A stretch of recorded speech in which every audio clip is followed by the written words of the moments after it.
Halo, salam bahagia untuk kita semua. Ketemu lagi dengan aku Aldo di Aldo Nacil Channel. Teman-teman, kali ini aku ada yang beda. Aku ingin membahas sedikit mengarah ke politik, teman-teman. Aku ingin membahas salah satu yang lagi fenomenal yaitu adalah Bapak Menteri Keuangan kita, Bapak Purbaya. Oke, eh ini sangat ini ya guys, sangat apa? Sangat menarik, sangat rasanya ingin dibicarakan sama banyak orang, termasuk saya sendiri gitu ya. Karena kehadirannya membawa nafas baru atau warna baru di perpolitikan negeri kita gitu ya. Yang bikin tertarik adalah gaya komunikasinya ya teman-teman ya, dimana komunikasi yang ceplas-ceplos, yang apa adanya, itu juga menyimbolkan bahwa ia merangkul generasi yang lagi saat ini gitu ya, yaitu generasi Z, generasi Z. Jadi memang ini sangat cocok banget sama bisa dibilang menteri para Gen Z ya. Karena memang dari bahasanya mudah dimengerti dan terus lebih ceplas-ceplos apa adanya gitu. Dan ini yang paling disukai sama anak-anak Gen Z gitu. Nggak basa-basi. Ditambah lagi kinerja yang baik ya di awal bulan, di 1 bulan pertama IHSG naik gitu ya, tumbuh tembus 8.000 sekitar segitu teman-teman. Dan dia sempat bilang sama Gen Z bahwa akhir tahun bisa 9.000. Jadi ini menarik ya, menarik banget. Dia lagi primadonanya media pada saat ini. Tetapi aku ingin membaca dengan tarot. Gimana Pak Purbaya ke depannya? Sekaligus kita bantu support apa yang baik yang ingin dia kerjakan ataupun yang ingin dia lakukan gitu ya. Oke, aku akan reading gimana Pak Purbaya ke depannya. Oke, kita juga akan baca juga hatinya Pak Purbaya sebenarnya gimana.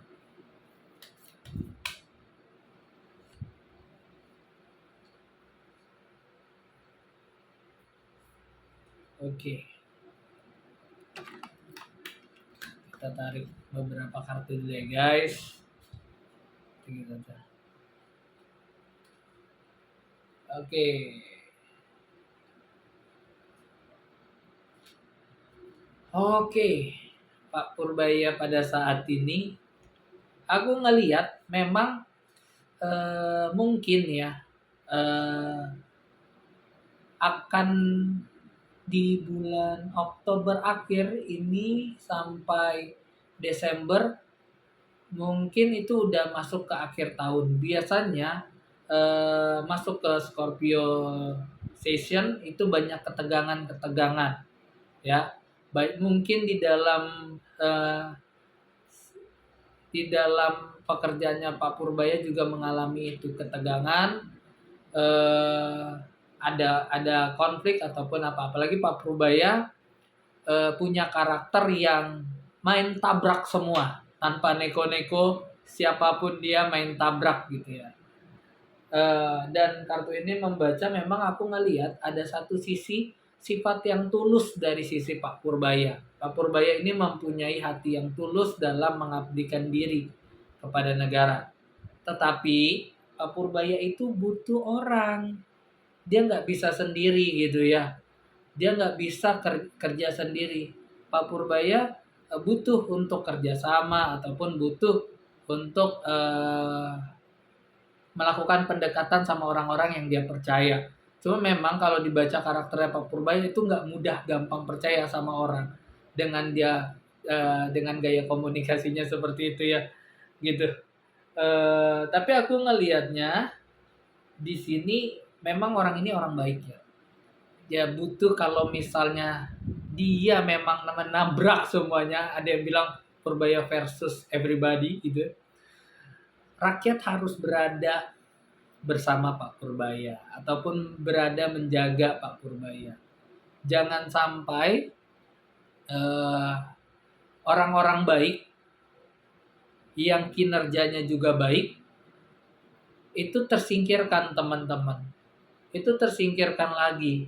Kita bisa lihat dari perjalanan-perjalanan sebelumnya gitu ya. Contoh gubernur dulu yang kinerjanya baik akhirnya terpelintir eh, masuk penjara. Gubernur Jakarta dulu ya, yang dulu-dulu lagi gitu ya. Itu padahal kinerjanya baik kan.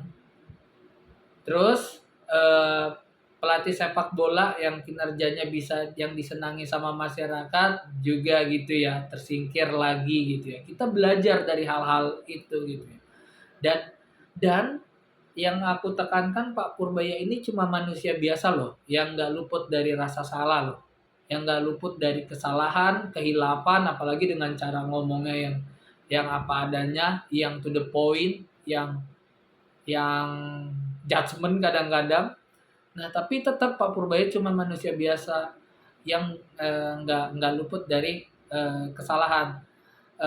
Tapi di sini masyarakat harus melihat dulu nih progresnya. Kalau misalnya itu bisa menunjang untuk kedepannya jauh lebih baik kinerjanya, jangan sampai Pak Purbaya ini eh, dijatuhkan gitu ya. Jangan sampai Pak Purbaya ini dijatuhkan, tetap dijaga gitu.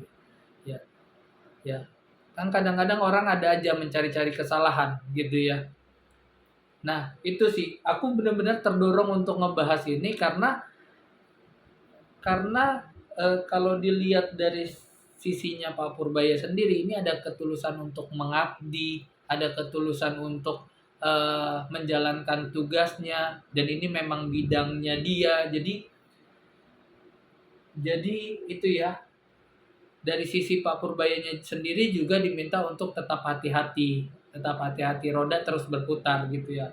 Walaupun di sini ada keberuntungan, ada keselamatan untuk Pak Purbaya, kartu ini mengatakan gitu. Jadi Pak Purbaya tahun ini masih bisa menghadapi segala eh, konflik, masalah yang ada di depan matanya Pak Purbaya gitu. Masih bisa. Tapi tetap harus hati-hati dan ingat Pak Purbaya harus tetap jaga kerjasama pada saat ini, karena eh, diminta untuk cari damai ya, maksudnya eh, jangan terlalu pekerjaannya Pak Purbaya sangat baik, tapi eh, karena banyak banget yang kepancing nih, banyak banget yang kepancing soalnya banyak banget yang kepancing, jadi nanti takutnya Pak Purbayanya diem, Pak Purbayanya pun dapat serangan-serangan lewat apapun itu gitu ya. Diminta untuk tetap tenang dalam menganalisis sikap, nggak semua pekerjaan bisa diambil tuh Pak Purbaya di sini. Dan tapi memang orang-orang ini butuh banget teman-teman disupport sama masyarakat, didukung gitu, karena memang beliau sendiri memang hadir itu sebagai sebuah gift ya dari semesta. Maksudnya apa? Ingat gak demo kemarin itu fokus orang-orang itu adalah langsung ke Pak Presiden ya. Yang dihajar tuh apa yang dilihat tuh fokusnya ke Pak Presiden gitu. Jadi mau salah benar fokusnya ke Pak Presiden. Tapi dengan adanya Pak Purbaya ini, orang-orang fokusnya ke beliau. Nah, begitu juga serangan juga mungkin nanti akan lebih banyak ke beliau. Jadi pusatnya itu. Jadi memang kehadirannya Pak Purbaya ini melindungi kekuasaan dari eh, keruntuhannya gitu ya. Jadi orang-orang ya pasti akan ininya ke dia. Makanya perlu banget Pak Purbaya ini dijaga, teman-teman. Itu yang bisa aku sampaikan ya, teman-teman.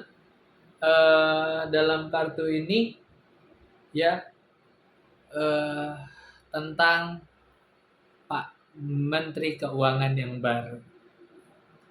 Terima kasih teman-teman. Jangan lupa bahagia. Salam bahagia untuk kita.